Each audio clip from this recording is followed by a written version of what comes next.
Okay, we welcome you to another episode of Learning Stories. This is a show where we profile a diverse set of learners from the 21st century. In each episode of this show, we interview and chat with a guest who has a story to share about how they acquired a set of unique skills and knowledge in a creative and innovative manner. In the process, we hope to uncover a new understanding of learning as conceptualized, imagined, and narrated by the guest in our show. Today's guest is Kiran Reddy. He's someone I've always admired for his ability to think about problems, using a systems approach, and also to think about the world around him in a very strategic manner. A little bit about Kiran before we jump into the conversation. Kiran is a big proponent of pursuing voluntary, nonprofit, and for-profit engagements in parallel. He completed a law degree from the Symbiosis Law School in Pune from 2008 to 2013. He then began his career, and for the last 8 years, he has worked in the leadership development and grassroots capacity building space. He's worked with several organizations in this period, and we were fortunate to work together on some of these projects. And very early on with Students for Liberty, we had a close association there. But some of the organizations he's closely worked with are, and also created and co-founded, are Helm of Eight, Rise with Ties, Lens Plate, Catalyst 2030, which is more of an initiative, the Head Start Network, Startup Grind. Currently, he's the founder and CEO of Helm of Eight, which works to empower purpose driven individuals, organizations, and collectives across domains to enhance their impact potential. So there's a lot to unpack there. I basically summarized 10 to 13 years of Kiran's work in the social impact space and in just a couple of lines. So, Kiran, in this particular talk, like apart from your ability to do systems thinking and strategic decisions and stuff like that, I think I've always admired your personality as a learner. You've always been curious, and I think some of our early conversations were about books and philosophy. And I think you were also part of a small group we had in Bombay where a couple of us would meet up and chat about different things. And there was a little Algonquin round table. But you know, like before we jump into your projects and your education, I wanted to start off with maybe giving you some time to talk about who Kiran was like, what Kiran was like before all of this started. The Kiran growing up in Bombay, a young boy. What were some of the things you were curious about?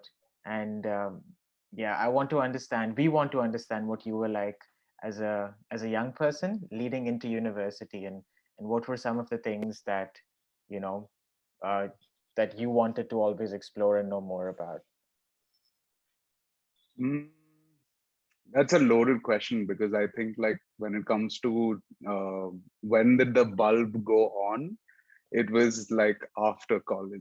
Mm-hmm. So till then, there was a lot of what do you say, me reacting to my reality through my whatever association by birth, by school, by friends, by lack of social emotional learning, and what all that entails when life faces conflict, right? Like there's no like safe space is something I found as an adult Mm-hmm. and not so much as a child. So what does that does to me actually ended up that by the time I became aware enough to look after myself and to kind of unlearn, relearn, and this whole paradigm, you could say like by the time I became strong enough to look after myself, right, and be self-sufficient in that sense, I was filled with a lot of anger, um, that something somewhere somehow let me down. Mm-hmm. But what that gave me in return is an unparalleled drive because I personally faced that in my childhood. Not to say my childhood was ridden with that. It's just that there is a version of me that was extremely joyful, could light up a space like you could just plug in and play a party, like that kind of a youthful energy which Mm-hmm. came out during play. But the moment that got done, when you go outside of play, um, that part was not fun. Hmm. uh, Books were an escape at that point, I'd say. It kind of was like, honestly, like before I had this awareness, I was reading so much about self-worth. And now that like there is awareness and there are tools and there is practice and there's so much more, that has become more curated. That's become a little more defined. But I used to read a lot more of Tati, as I call it, growing up, because it was all like, really easy. Like if you say Robin Sharma gave me enlightenment, then like, there's something wrong with either my understanding of Robin Sharma or that word enlightenment. Hmm. Because it's not something that, like, learning is not just restricted to one space. Mm-hmm. And for that, the only way is self-awareness. Yep. And yeah, and that's That entails, because that's the only thing in your control, right? yeah, that's very powerful, Kiran. I think realizing that there are certain things that didn't work for you at a young age and trying to, fix those things is also a very important part of growing up and understanding your identity. Because I think at the core of, what you want to do eventually and what you want to learn is also that self identity that is constantly evolving from a very young age. Like I'm thinking about the influence of your parents and your teachers at that point.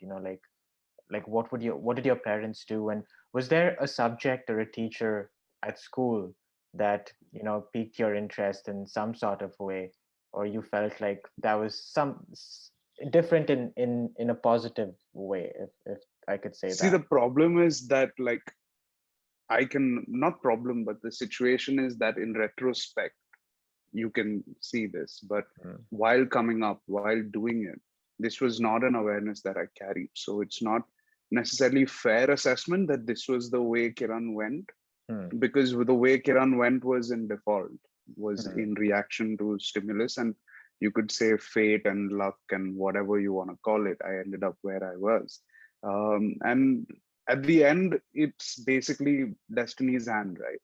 mm, That shaped where I went and who I met and how I stayed connected and what influenced me. I was actually very fascinated by philosophy, but can you believe it? Before I went to law school, I didn't know that what liberal arts was. mm. Like, my 11th and 12th was science, despite having scored really low in science. I was actually meant to be in the arts or maybe even commerce for that matter. Mm. The degree I chose was legal and uh, business, right? Like BBLLB. But the reason why I ended up actually managing to get into law was because my uncle said, "You love arguing, so you should go to law." Right? I mean, there's no grand design like of Yeah. like engineering your life. I mean, there are people who do that. I've met them, and I think they're prodigies and they're great. I'm not that. Mm, I'm not the academic benchmark ideal student. I'm more of the renegade, aloof, the one who decided to move away from the herd. yeah. If you say that what is the norm, um, I have deviated considerably from the norm the moment I got my freedom back after education. Mm, Because I had never exercised that freedom or choice in a realistic manner. But law was where I felt the most connected with my interesting. subject areas. But Yeah. it happened not by my own design, it happened by a fluke, the matka, as we call it. But then what were those 5 years like, Kiran? Like, like I mean, at a personal level, what did learning law teach you about being human? And that's and how did that influence your thinking and decision making right after? But It's what were a those 5 years like for you? it was what I got exposed to in life outside of law school. I don't think that those books can really give you the awareness that you seek in terms of how do you apply yourself in the real world. Hmm. And it's not those internships that really, like, with corporate law firms, because typically the university I went to caters to corporate law Hmm. and not to systems change, Hmm. not to entrepreneurship, not to questioning the system. Maybe to some extent in litigation, some people have done some good work, some went to international law, but the college is a platform. Um, it's unfair to blame the college in any way. It's unfair to blame the student alone in any way. It's the way this engagement is designed, right? Yep. Um, and it's the way the system is placed. I discovered these in my extracurriculars. It was all the optional stuff that I was more interested in. Like what was primary for me was actually what was optional for many people. And what were some of Because these optional things? like debates, I think I really enjoyed debates. I really enjoyed munning. I really enjoyed extempore. I enjoyed public speaking platform opportunities. Um, I enjoyed um, applying for challenges or competitions, doing treasure hunts, being curious, this kind of stuff.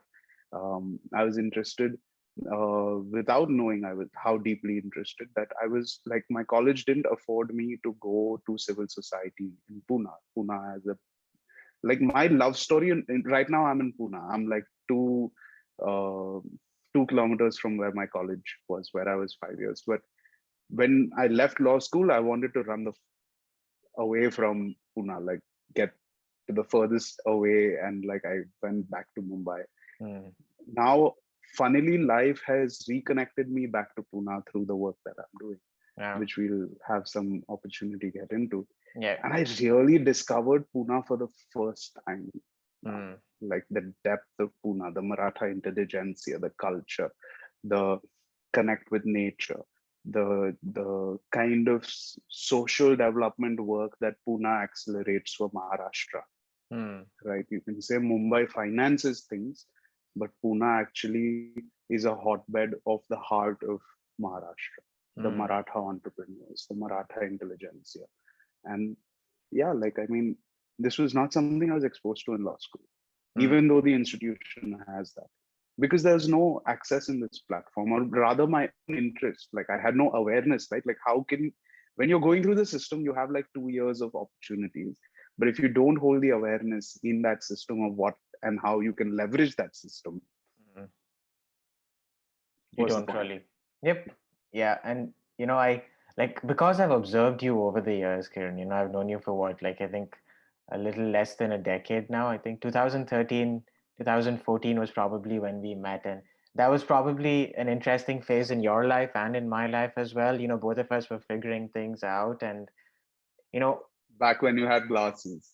when I had, that's so long back in the day. And I'm just curious about, Kiran, what were those first years out of university like for you, and what were you seeking in terms of information, knowledge, mentors, and professional opportunities? As a law graduate, because I know very early on you were mindful of this notion of not only thinking about business opportunities in a very capitalistic sense. You were very holistic in terms of understanding how business and social impact intersect at a point, and how you can use business to actually push forward social goals. And I know a lot of your work currently with the Catalyst Foundation is related to the UN SDG goals. And I know Helm of Eight is also doing some wonderful work with various organizations on the ground. But right out of university,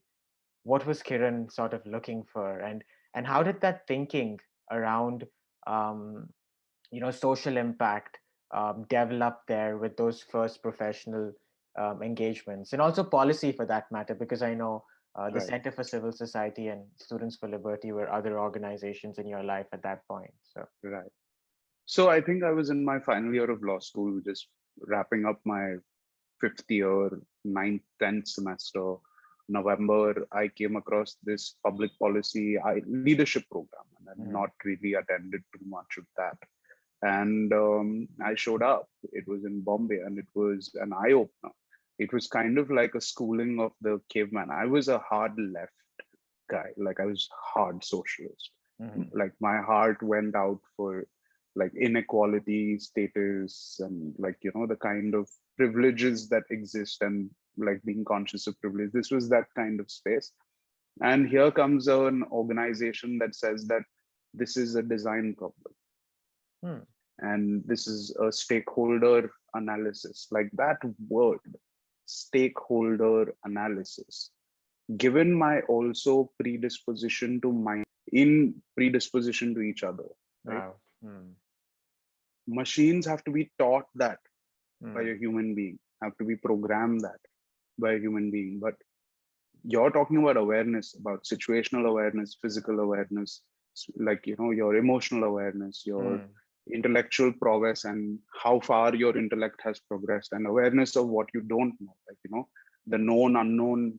What do you say? It's like, basically, this is known, this is known unknown, then there is the known known unknown, and then unknown unknown. The unknown unknown paradigm, that what I'm completely in my blind side, Hmm. is the challenge. Hmm. Ignorance is like the ocean, and knowledge is like a boat, Hmm. right? If you think the boat is the ocean, then there's a problem, because Hmm. that's arrogance, right? And the 20s is when you'll face this surge of, like, main hu, I want to assert myself, I want recognition, I want validation, I want, like, an opportunity to test and prove myself. That was 20s. Teens Hmm. was like, hormonal locha, like, just don't judge yourself when you were a teen. I think it does shape, like, how you become as an adult. I think just un unknowingly, knowingly, toxic or positive habits you may pick up, depending on which side of the balance you come out on. It's Hmm. better to spend some time introspecting. So I was introspecting when I was coming out of that, and I wanted something that gave me freedom, Hmm. agency. Hmm. I didn't have agency in college. Got it. Whatever agency I was exercising was in revolt or rebellion, or in kind of offshooting from college ka ye hai na. I have to give these exams and achieve these marks and have this much attendance. I'll game this system, and I will go ahead and I will pursue all my extracurriculars while I'm dancing between term not granted and between 16, 18 exams every semester. Wow. Hmm. It was a dance. I think, like, it basically, I was like, I don't want to lose a year. Hmm. And there was this entire limit that you have. And I was literally on the limit every year as I transitioned. And it really just, like, shifted my perspective, that I wanted to leverage my position in Hmm. that model. And that's where I pushed myself to explore. 2010 was when I went to London for 2 months. I went Hmm. to a summer school. I got exposed to international law. I came back and I realized that I can't pursue international law. What it did teach me was that the moment you have a camera na, Hmm. to an Indian politician's face, and that camera is like a BBC or, like, an international media agency, they have to behave themselves. Hmm. They have to speak a different tone. When you Yeah. have a domestic camera, they will speak a different tone. And then it's so on and progresses. But, like, it's basically, civil society is like, you are being oppressed by the system in your location, but there are other people in other parts, और लोग क्या कहेंगे वाला जो pressure बनता है, what pressure that creates, or what will people say, Hmm. or what will people think, is a very powerful tool. And that's what you So figured out from that's international what I law. learned in 2010. That's what Hmm. I learned in 2010. And that was also the first time I was asked for my opinion. Now, I'm not saying every education institution is like the one that I think there are many conscious models that I have discovered growing Hmm. up, that, like, I wish I had gone to school here, college here, university here, did these things. But I know it now because I've become aware of the whole system. Hmm. But before, like, alternative models, Hmm. positive boarding experiences, different kinds of pedagogies and methodologies, and, Hmm. like, place where emphasis was given to social emotional learning over academic arithmetic, geography, and language, and just, like, basic stuff, Yeah, foundational stuff. like that's an interesting tangent to, go down, Kiran, like in terms of those pedagogies, because I know at that point in your life, you were really exploring alternate ways to educate yourself and about different disciplines. You were interested in politics and psychology, in human resource development. So, how did you design your learning environment for yourself without those restrictions of the formal system? Like what were some of the I know internships and fellowships are something that you have really taken, made good use of. You've done some fellowships over the years, but what are some other Not alternate? really.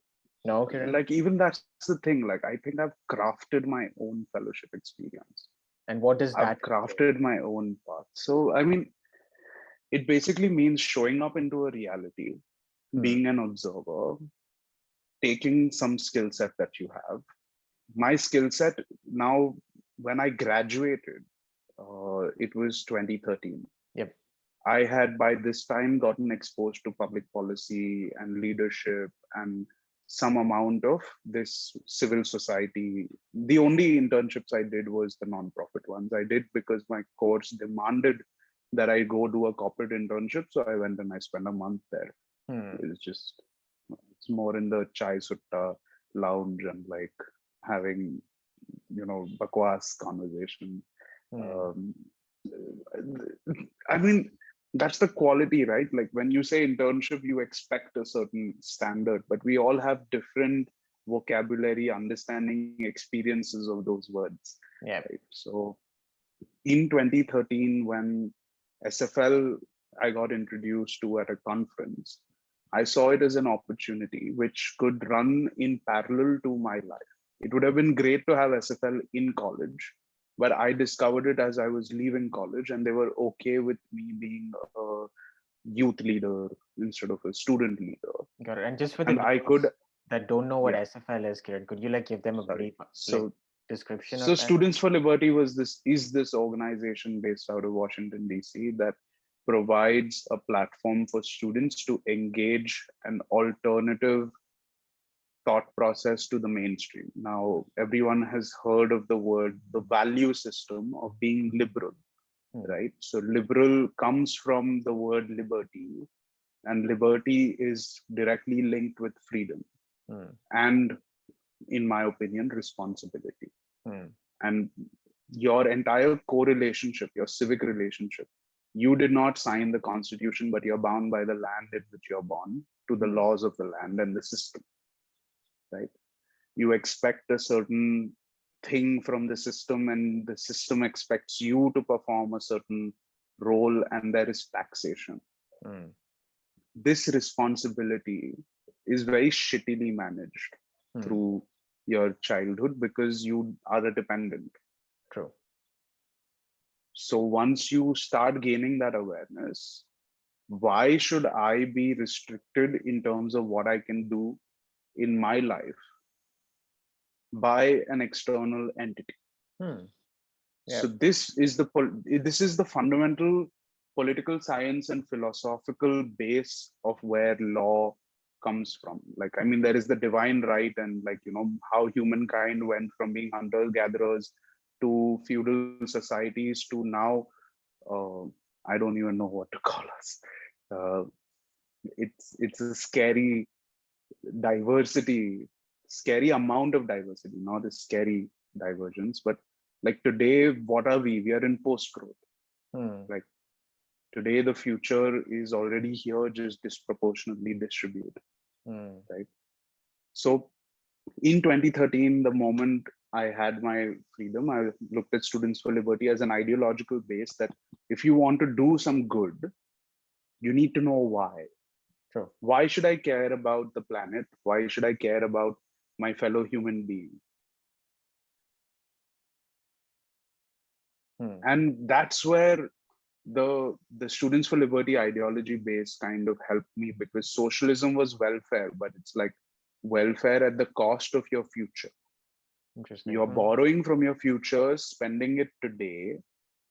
That's economics, but economics exists with politics. So political economics, and political economists typically in mainstream speak of left and right. Hmm. Are you economically uh, free to do what you want? Are you socially free to do what you want?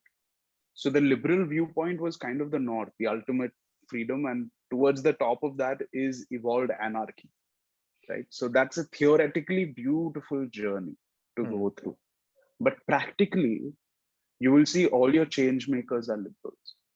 Those who stood up for other people's rights are people who had liberal views, people who would respect your right to speak, even if they didn't agree with you. Got it. The spirit of debate and discussion happens here. Today, you have an ultra right fascism Yep. and an ultra left Naxalism, and your Dalit movement or oppressed basically galvanizing for their rights. And here you have religion churning the engines, and different countries are like basically these levers are pulling you apart Yeah. using social media. Yeah. So SFL was this base where students could explore a safe space to discuss ideas, to discuss how society is, to discuss what economics is, and your worldviews were shaped in a way. But again, it was limited to physical reality. Philosophy, political science, both with regards to that, and to some extent, personal philosophy that comes from it, but spiritually agnostic or atheist. And I was a spiritual guy. So, in parallel, my voluntary work with Students for Liberty started becoming non-profit work with Students for Liberty. But they gave me a badge that allowed me to go engage with anyone with an identity. And that was the first time I was leveraging a title or an identity. I mean, I've been in leadership positions in school, like, monitor or like, house cap. I've had that streak of leadership, which got further enhanced. And I was now going into university and learning environments and engaging with students on these ideas, learning it myself and then talking it to them. Yep. And that's where my activism started, being more canvassed and explored, because I felt that if you really want to make a difference, there needs to be a political ideology that is different and which is also represented on the ballot. But socialism is written into your constitution. Yep. Right. I mean, you did a great job explaining the spectrum of political ideologies, Kiran, just in terms of that window. And I think a lot of young people are also struggling or, exploring that identity politically. And it's really important to educate yourself, but also engage in positive discussion and debate about these different points of views, and I think that is something that came naturally to your personality, but it also benefited you in the sense that you were always able to understand how different people had these political views or these views about the way the system worked and how that influences their work on a day-to-day basis. And because all of us exist in countries and political systems, so these systems will have an impact on your thinking as a professional or as an individual. So I think highlighting that sort of relationship was really well done in terms of how you explained your thinking there, Kiran. And yeah, go ahead. So at that point, there was also my encounter with my now late mentor, Linesh Sheth. You've met Nanaji. Oh, I have met Abhishek. So it's just a wonderful Abhishek. So together we worked on something called School of Internal Literacy, which was kind of a formalization or a documentation that happened of his legacy of discoveries and work.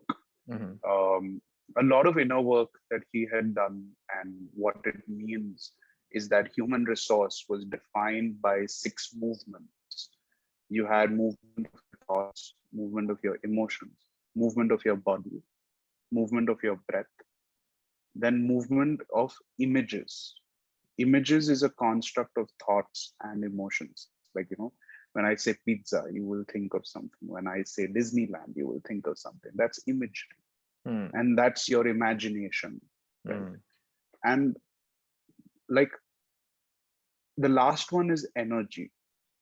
Now, people understand emotion, but they are skeptical about energy.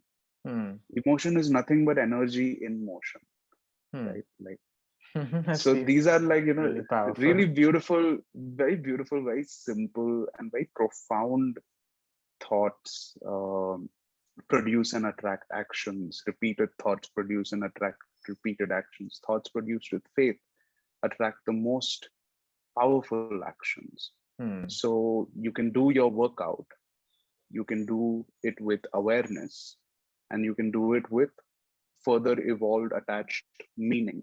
And that's practice, like inner work practice, meditation, asanas, your physical and um, like it's a blend of the 6 movements that I mentioned, all your practices in spirituality. And they're all different schools with different, like if you want to understand a school, understand their breathing technology and their breathing patterns. So what If they was are it like for chants, soil, for instance? Like what were some of so the main? soil was eclectic.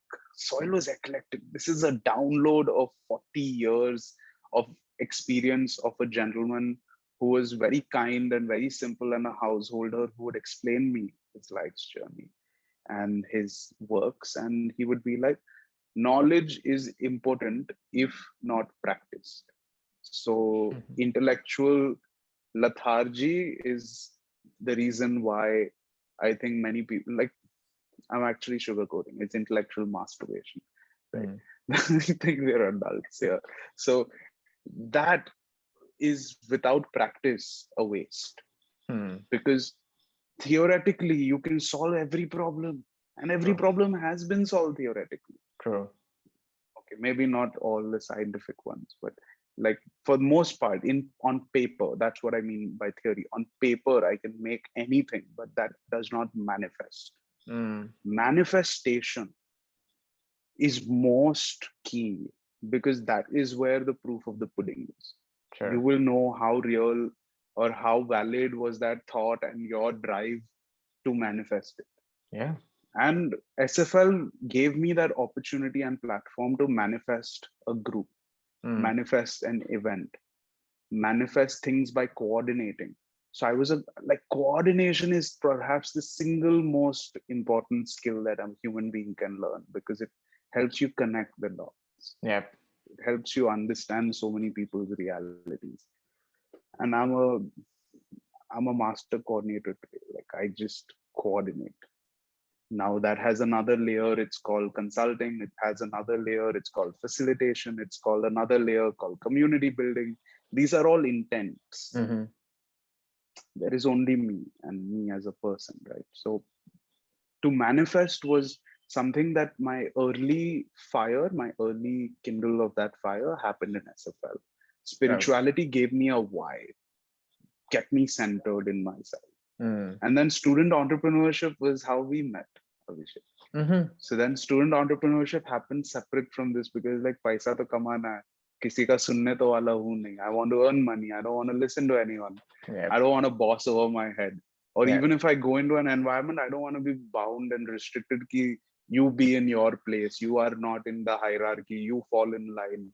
I think that was a fundamental problem of culture. That if I had an access to a good, positive culture environment, and they do exist, Yeah. I perhaps didn't access that. I would have been maybe on a little less risk averse path, Sure.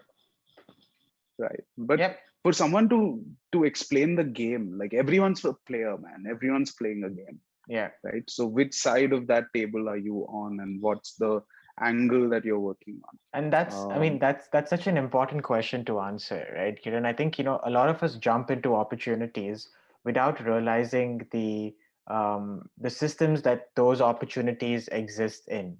We just go with the flow, saying that we want to be part of this particular organization, but then what problem is this organization trying to solve?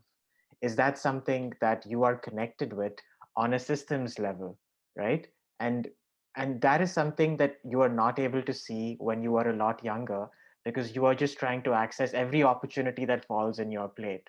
But I feel that pruning that you did in the first 2 or 3 years, that pruning of understanding the identities that really matter to you, that understanding the kind of life you want to design, it was very conscious designing of a career and a life for you. And I think a lot of young people don't really take that time out from their, path to actually prune their thinking and their opinions about different subjects into possible action pathways.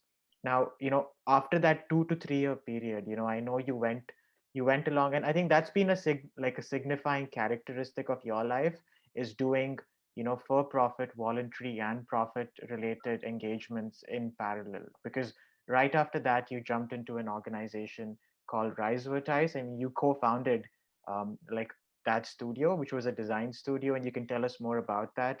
You were also associated with Lensplate. I think these were part of your for Honestly, profit. that was a phase where I think I was hungry for validation. I was hungry to do Sure. like by that time I had not started something in which my equity ownership and presence was. This was around 2015. Mm. Um, and I found an opportunity with someone whom I thought I connected with, and that person came from an advertising marketing world, but I didn't do a risk analysis. I Mm. didn't have an understanding of what I was doing. I mean, why the hell would I venture into marketing and design and communications? I mean, yes, I was spending a lot of time with people and I was fairly decent at communications, but I was not skilled from an advertising, marketing, content, tech, like arts. Like, I mean, this Yep. whole thing was so new. Yeah. Yeah. But I thought that I could figure it out You'll by give it a shot, being right? by giving it a shot. And we did. And it was just built on everything wrong. The fundamentals, the starting, the genesis, the moment of time that it was. But it was also a smoke screen because I didn't know how to manifest what is now called Helm of Fate. Sure. I wanted to do something that was kind of birthed for this reality Yeah. in this time and not built on an old paradigm, because the problems that we face today Yeah. and we are going to face 10 years down the line that have their roots today, or 20 years down the line have their roots today, I want to be able to solve for that. I Yeah. want to have a horizon that is in my lifetime. By the time I'm in my 40s, I should be at the prime of my problem solving, right? Like I took that horizon. Not many people have that privilege Hmm. to be able to say that I don't have to go worry about a career. I don't have to worry about competition.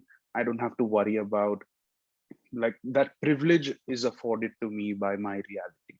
Sure. And I do my fair bit Yep. to ensure that that privilege remains and that I continue to pursue this life. But it, before I thought what it was, just an abstract idea Hmm. can exist because everyone's like, just do one.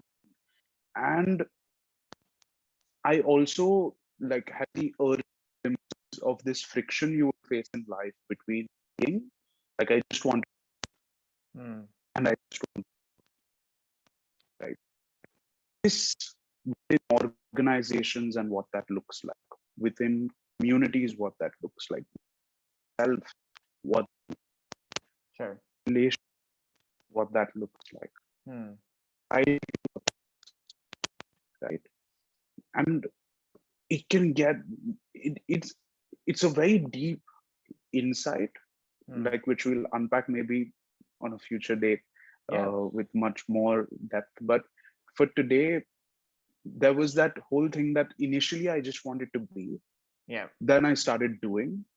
Then I started being less with myself, and I started doing more. And Nice. that's when Rhizatize came. So Hmm. basically, my inner work was now manifesting into my reality. Like it was woven into my lifestyle. Like instead of meditating 3 hours, I'm now being mindful. I'm checking in with myself. Also undergo a lot of different leadership interventions and learning interventions that I participated in, and a Hmm. wide array of communities. So it was like, okay, this is working, this is not working. Like taking a very experimental approach that there is nothing is like set and solved. Sure. Everything is an experiment. So everything is up for questions. And anywhere that my curiosity is not welcome, I don't feel myself welcome. So then to withdraw from those areas, to understand power dynamics in a Yep. room, on Yep. table, in a conversation, it's very vital to navigate and understand whether I can add value to this reality or not. If Yeah. not, then why am I there? But yeah, you were actually brave enough to actually explore the opportunity, even though there was that uncertainty, with regards to, actual value creation or your background. And I think a lot of us tie ourselves to brackets. We say that we have done this educationally, so we must do this professionally. But you were, I mean, I think you were open enough to say that there are a set of skills here that I'm interested in, and maybe I can add value if I learn more about this going ahead.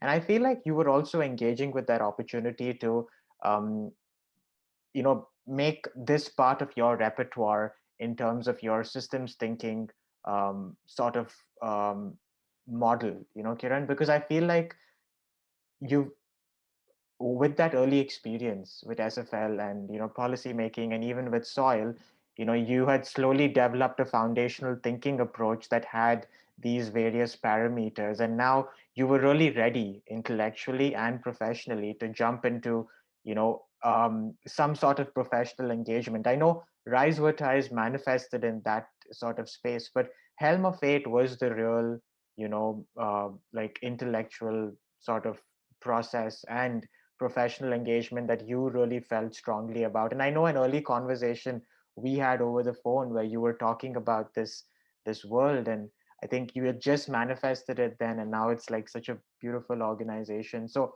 like I want to be mindful of time as well. I know you have an engagement, so the last three questions I was thinking, we can look at Helm of Eight. And I was looking through the Helm of Eight website, and I know you work with organizations like Borderless Without Foundations, World Foundation. Borderless World Hold Foundation. pause. Timeline, I think we've covered till about 2015, 27. True. And present reality is a lot more succinct. So It is. So we can give ourselves about half an you do hour. have But half this an hour, Kiran. Is that good? we have half Perfect. an hour. Also, Kiran, I think there's a little bit of like an audio lag. I just want to see if we can, like, I'm able to hear you, but it's just a little scratchy.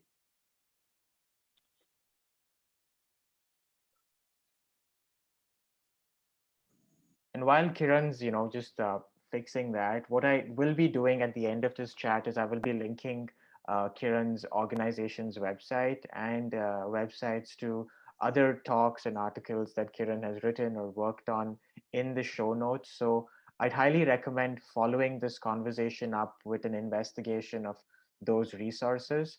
Hopefully, we'll get some books and films that have influenced Kiran's thinking in that sort of section as well. But yeah, Kiran, I think we have half an Yeah, hour, and I want you to yeah. sort of paint that picture, because again, what we're So trying to do in addition to talking about your life is to create a visual sort of archive of your thinking right now, right, Kiran? So sure. go ahead. So the time was about 2015, 2017, where basically Rise with Eyes and a year later Helm of Fate came about. And Helm of Fate started with looking at a physical space and trying to manifest it in a physical space. And that worked out a shit show for my first company. And the first two partners left, and I pretty much ran an agency by myself for a year before handing over the reins to someone else who ran it for a year, then seeing it dormant for a year, and then now basically it's defunct. So Rise is out of question. Hmm. Helm of Fate, coming down to it, the physical space, we did a community center approach. We did part incubation, part co-working, and part event community space. And we managed to manifest a beautiful experience. Like we did about 80 odd events there. We managed to do an event outside. We started to do convenings outside, and we realized that events burns us out. And I've been doing events for donkey years. And what I was most interested was the pivot that went to consulting. Hmm. So then from there, based on the social capital and the understanding, By this time, I had graduated from student entrepreneurship to general entrepreneurship. I joined Startup Grind after I left Students for Liberty in 2015. And I started focusing less on activism and more on entrepreneurship. And even by general entrepreneurship, because social entrepreneurship as a word had not yet caught on. And the mainstream was not ready, and it was very small silo. Today, you can hear impact entrepreneurship a little more profoundly than when you could 5 years back or 6 years back. So I've worked in the trenches there. I've worked in the back channels there. I've connected with many of these incubators, accelerators, and like community folks. And I just love, like, when you go to an event now, look for the organizer, look I, for the people who are I actually I think coordinating, I because think we went together on a couple of those meetings too. Early on, I think I yeah, remember you yeah, taking me to a lot of these meetings and events, and I always yeah. loved coming with you. So, So then you get the keys of the castle. You get to see what that reality is. And I show up and I was like, how can I help? mm, Like, I'm one of those, like, guests who'll actually help you serve the table, right? Like, it's that being host and being hospitable actually puts you in a position where you're able to get a sense of whoever's in the room without really going into the depth of like a conversation with each of them. Like, you can mm, choose to be a butterfly or you can choose to linger on that. So yep. it depends. And working a room and leveraging and all of these were skills which I picked up along the way. And there is just like you learn the craft of that. Yeah. And if you're like moderately also smart and charming, you'll be able to work your way in that. Mm, So 2017 was when Helm started, and then Helm's first pivot happened in 2018. And there was a lot of life crisis because that real estate cost a lot of money, and the marketing agency also. So it's basically setback after setback. mm, And I'm just like, no, I need to manifest this. What am I manifesting? Legacies. I have received in my funnel legacies and awareness. There's a word that you missed, Abhishek, over the years, which I've been exploring, which is ecosystem. mm, How things don't exist in isolation, but in correlation with the people, with the community, with the investment, finances, operations, knowledge, inspirations. Like, I mean, the bind that holds the whole together, right? mm, And the ecosystem that I got exposed to with SFL was Atlas Network and the think tank world. So where mm. one organization is funding 570 plus public policy think tanks around the world. Wow. I didn't know that. The Liberty Movement had funding about $1 billion Mm, internationally, right? So that's an ecosystem. Then you have the non-profit ecosystems in India, you have startup ecosystems in India. yeah. It's about a group of interlinked, interrelated players, True. right, True. who coexist Yep. together. Yeah. That's the stakeholder analysis bit, which I learned in 2013, which has been extrapolated to understanding the practical realities. These are ecosystem, right? Mm, Now, within that logic, I started mapping so many different realities that everything you tell me now, I'll think about it from stakeholder point of view. mm. You tell me family, I will think about, like, you tell me something and I'll think about home, then like home is family, family and building is neighborhood, and neighborhood is in this city, Your and that mind city is map in gets this state. activated, right, in your head. It does. So with Helm of Fate, when we started going into consulting, again, it started with events. Red Bull gave us a break. I launched myself in Bangalore with one property, and we convened an event in Bangalore.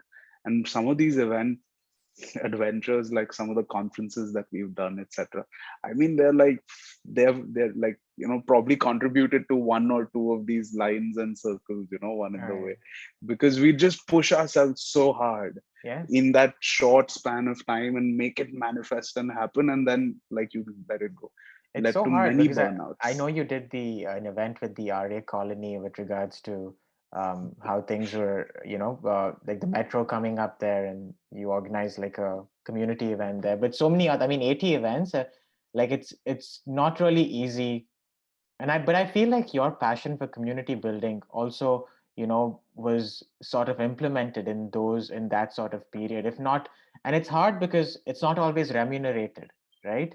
You are a professional making a living, and people think that this is just the service you can do for free. And I think Helm of Eight gave you an opportunity to channelize your community building with a more organizational mandate. Because yeah, sorry, I just So wanted to the put that in there. so the name Helm, why Helm, and in fact, why my name also has Vibe Ready to it today. These are all retrospect logics, right? But Helm, when it started, was like Helm is the steering apparatus. Like you are at that thing where that rudder, you can give yourself direction. Mm, That is what a helm is. What is the helm of the moment of your life, of work, of the relationship, of the conversation, of anything?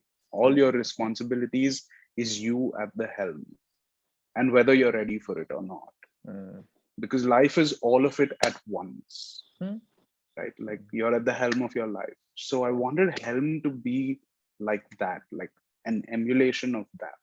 okay. And I didn't want to be in one faction or another. Okay. I wanted it to be that if that moment requires me to talk to somebody, I will talk to somebody. If it Mm, requires me to learn a skill, I will learn a skill, or I will find someone with the skill. mm, If whatever that moment requires me, the helm of that moment requires me to do something, I'm not going to be like, "Oh, mere scope ke bahar hai." mm, It's outside my syllabus. sure. It's not in my question book log, Yeah. because it's reality. Yep. You're Yeah. talking to an NGO. NGO is working with community. Community has needs. Do you have the potential to make it happen?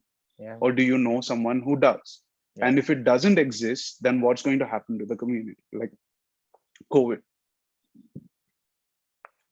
lakhs of people displaced, Yeah. no livelihood, beaten if they got out of their house.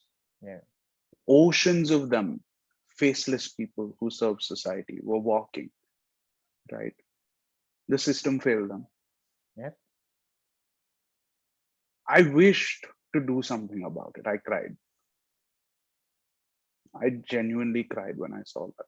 Mm, And I was like, what can I do? And I felt so disempowered. And I don't ever want to feel that way. If I truly want to say that I'm manifesting and I'm being aware, I want to be in a position where I can make a difference. And it's not just philanthropy, it's yeah. not just doing charity. They Yeah. don't want my damn handout. They want a job. They wanted to be allowed to do a job so that they could earn and then buy and live. Yeah. They don't want a handout. They want Yeah. their dignity, right? So in those contexts, Helm of Eight was meant to look at it from arts culture, holistic living, human resource development, design technology, which I learned because of the agency and Mm, that life.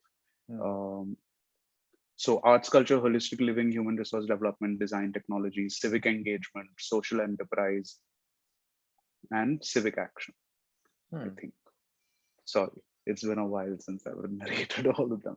But each of them has a nuance that Helm would exist in every context of the matter, whether it is interdimensional, like within the organization, or extra dimensional, like with regards to how they relate with the world. When mm, it comes to the culture, the processes, the human resource development, the pedagogy, whatever you want to call it, like operations, accounts, project management, your branding, communications, the whole shebang. Because the problem could be a myriad of things, like development experiments. Ask any experimenter, they will tell you our theory of change, TOC as it's called, will include creating an environment. mm, In the environment, the actors are inspired and supported and empowered to take decisions for themselves and act on it themselves and transform their lives themselves mm. instead of giving them a handout. True. Yeah. Helm of Eight was giving that environment, creating that proxy environment, helping you cross over that obstacle, maybe helping you understand best practices of that model from some alternate model. Yeah. What do you truly need? A good advisor at the helm. you need a good first man Hmm. to execute the work that you're talking about. And you need a sound captain who is not riddled by anxiety and will drive the ship into the rocks or like, break it or whatever. Yeah. And You I have think I to. think Kiran, because the individual that is engaged with a particular organization is so involved in solving that problem that often the time and the opportunity to engage with other bodies, trying to address the same problem is not always available. And that's where I think it's important for some support in that sense at different stages, because there may be another organization in um, Hyderabad that is solving the same problem that an organization in Pune is solving in terms of the larger social impact, which is that triple bottom line of people, planet, and profit. So, what can this organization learn from what that organization is doing in these two contexts? And I think Helm of Fate became that body because there is so much conversation around creating this network in the startup space, and I've noticed that because I was in India for such a long time, and I think there was a gap in terms of those conversations happening in the social impact space. There were organizations doing it, but I know that your approach to creating and solving that gap is very innovative and unique in that sense. And I was looking through the list of organizations you have, and they're all working in varied spaces, but they're all also spread out across the country, right, Kiran? And that's really amazing that you were able to look at these 6 areas that you mentioned with Helm of Eight and be so flexible with the kind of services you provided to each organization, because based on their context, I feel the consulting advice you had to provide would be very different, right? And you'd have to So tap there's into. there's there's another dimension here. The reason why I don't like to use the word management consultant or any of these loosely industry associated words is like it reminds me of Prakash Bhushan, who Prashant Kishore, sorry, who basically says, "I'm not a political analyst, but like the world or political strategist, but that's how the world has described the work that I do, so I use it, but I don't just do that, Yeah, right? Like it's for conversational sake that I say I'm a management consultant sure. because I'm interested in evolving that model. Mm, What the work that I like to do is somewhat like taking raw potential or taking some latent potential and then manifesting, then mm, activating it or mm, helping it achieve its potential, right? Like, and what that entails is transformative. It's mm, about imbibing, shifting culture, shifting behavior. Like, you can't even, like, someone who was driven by anger or rage is now operating on love and compassion. How are you going to measure it? mm, It's very difficult and also very detailed, very personal, because usually personal professional boundaries in the impact space are not very clear. yeah, And yeah. those that are typically doing it from an enterprise point of view, which is fine, but it's not going to have the deep empathy that requires you to say that I will not take profits in this model. I will give these profits to the community and I will empower them. How Mm, many people will say no to that and why? yeah. Unless and until your value system is informed by a personal experience or a personal tragedy or like some kind of deep rooted uh, feeling or desire, Mm, that passion that it evokes cannot be masked. sure. Yep. But you can have the passion but not the skill set. Yeah. You can have the passion but not the manifestation associated with. True. That's where I look for the passion, Yep. the essence. The root essence is the drive Got it. and your willingness to do whatever it takes to make that model succeed, Yep. ethically of course, but without compromising on your values and principles, but somewhere to shift the the 1 degree change on a periodic basis to actually come towards the yardstick and the measure and the excellence. Sure. Yep. And I've started learning to do it more effectively. Different people approach and respond with different styles Mm, and language, culture, so much, so diverse. Like yeah. different people understand differently. Like if I were having the same conversation in Hindi, qualitatively, Abhishek, ये बहुत ही अलग बात है. Yeah. Because English is a very intellectual language for me.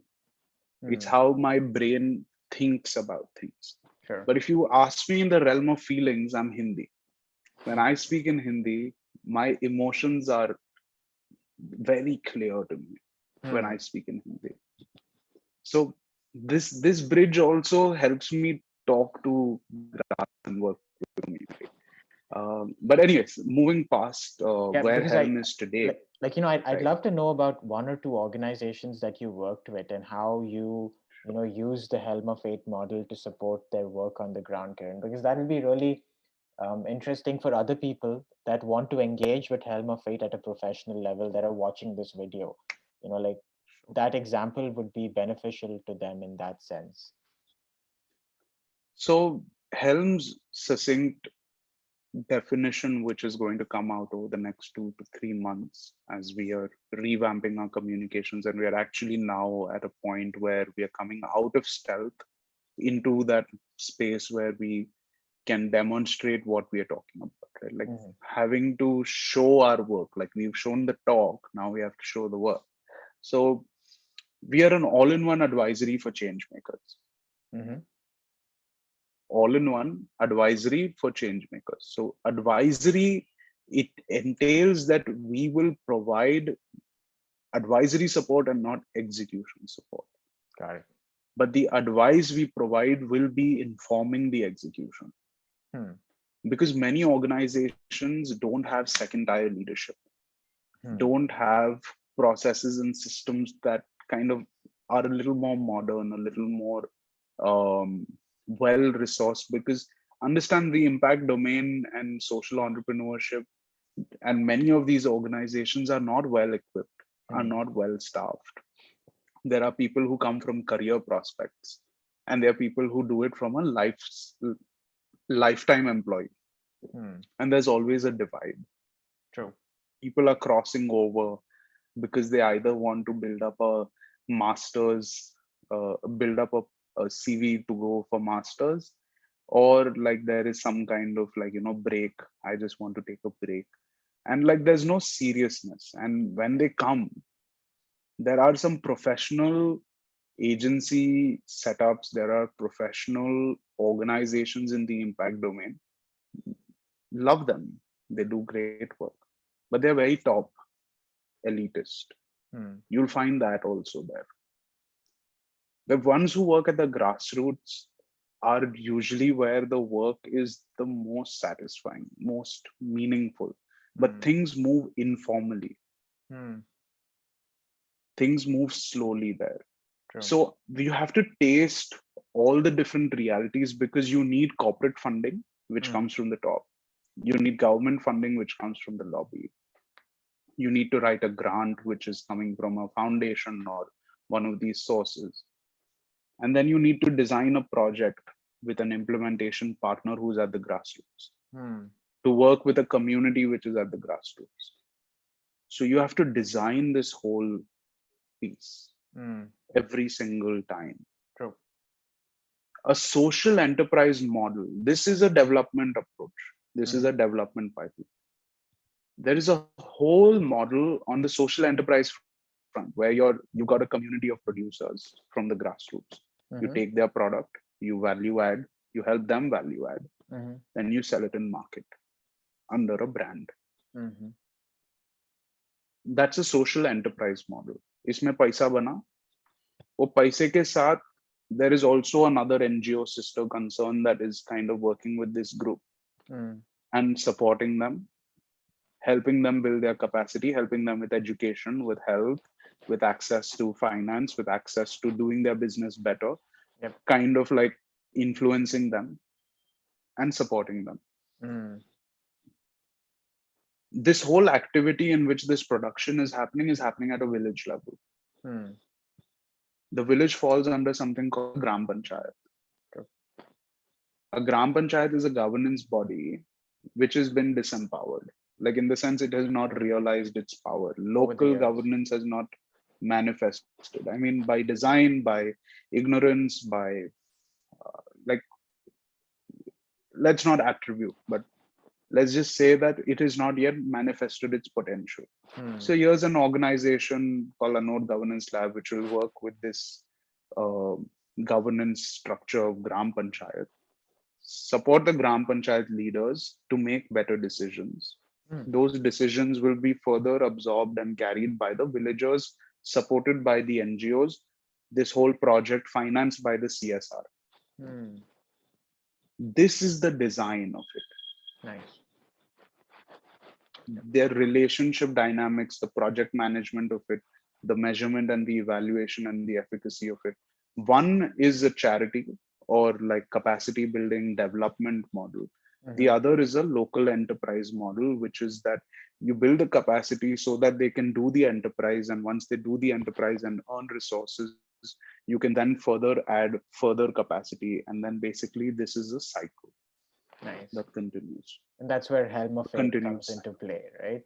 I assume. So we've identified these designs. We've apprenticed with an organization called Chaya. In fact, I'm at my promoter's home right now in Pune. And her name is Simantini Kote, and she runs an organization called Chaya LLP. So we work in very close capacities. Like, even the word partner and collaborator doesn't go far enough, because I'm truly apprenticing with her, and the legacy of their work is spreading over 40 years. The average age in her organization is 35 years of experience. 35 years of experience. Not, oh wow. Of experience. Right? So they're a very senior legacy organization. So working in that kind of orchestration, right? You can't buy relationships in that sense. True. That's it. Yeah. The relationships that, like, a very powerful word is the arc of time. Yeah. Right. The senior generation that has seen the arc of time, I know for a fact now, people who are above like 60s and above are usually the ones that I get along with. Now probably people in their 70s are the ones that I get along with, skipping my parent generation. Right. And this like, maybe there is a generation after us, the Gen Zs, who might not get along with me. Yeah. But I'd probably do better with Gen Unlimited or whatever the hell comes after Gen Z, right? There is a generation correlation, which, I mean, these are just observations, right? Yeah, maybe I'm in an experimental headspace.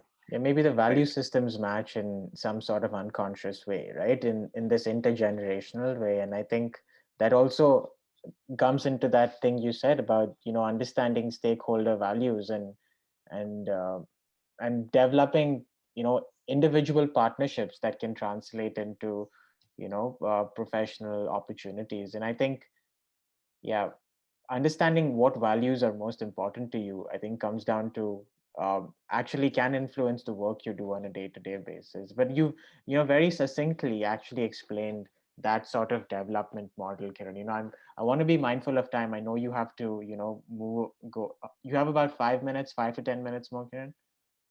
Yeah, we do. And I think this conversation can actually go on for quite some time, because I think Kiran's just mentioned one organization's work, but there are more than 10 or so organizations that he works with in Helm of Fate, and it's a team, not just Kiran. He's got more. Yeah, it's more than 10. It's what is the number at now, Kiran? Formally and informally, right? Like, I mean, there are relations that we've nurtured over the course of time. Yeah. The moat that we have, honestly, why people cannot replicate us in the same way other relationships. True. Is the awareness and the understanding. Yeah. Of values of these people and the trust with these people. Yeah. So there are maybe over 25, 30 partners that we have, out of which we are actively working with maybe 4 commercially. Okay. Got it. Another further 10 or 12 of them are supported on a periodic basis. It can be once a week. Yeah. It can be once a fortnight, once a month, once in a quarter, but not less than a quarter. Like within a 3-month period, I will always ring all my partners and just chat with them, see where they are. But I'm sure you're on a lot of Zoom calls and virtual meetings now, right? I think you Phone. just on the phone now. Pick up the phone and just call. Yeah. I Yeah, mean, because a lot of these people are lifetime committed champions of the yeah, work that they do. true. And like I was asking my mom recently, I was like, Mom, tell me why is this happening? I look left and there is this person with this legacy and this work. I look right and there is this person with this work. Someone who's doing that work in Kashmir, someone who's doing this work. How are they coming to me? How am I going to them? What is happening now? The reality itself is providing new additions to itself. Like I'm just holding this space. I'm just like a gardener, right? I'm not the plant growing. I'm the gardener, Yep. right? And I think So that's a positive note to, maybe transition into this final question, Kiran. I'm so sorry to hold you there, but I want to make sure no we get problem. these last thoughts in about, like, I mean, we've spoken about your professional, your educational journey in a small way, because I think there's always so much more that we can't cover in such a small conversation. But what were some books and films that impacted you along the way, that that really Hmm. influenced your thinking? Because I know you read a lot, and you're This would be fun. I think someone would probably profile me as ultra radical, needs to be eliminated if you I can say no V for you can Vendetta. again you can choose to talk about books that you think would, but then I would want to know where you're thinking, or what is it Right. influenced by. So, books wise, I think the works of Edward de Bono, Hmm. some of his early works like Lateral Thinking, was really, really powerful. And he's the person that made the Um, mind maps. Is that him? No, he's the thinking hats person, right?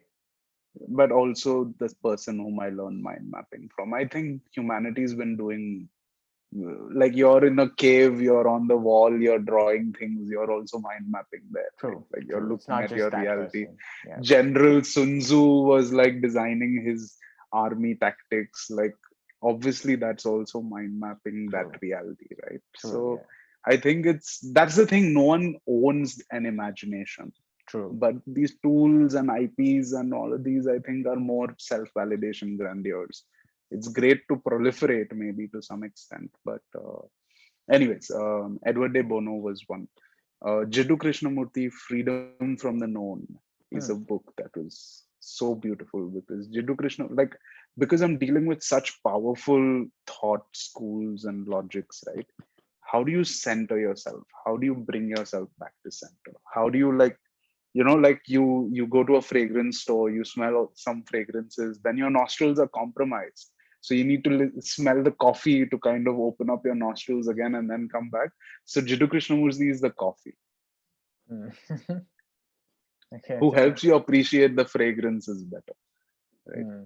So JK's book Freedom from the Known is extremely powerful. Okay, Then Viktor Frankl, Man in Search for Meaning. nice. That's a great book. Yeah, I read that.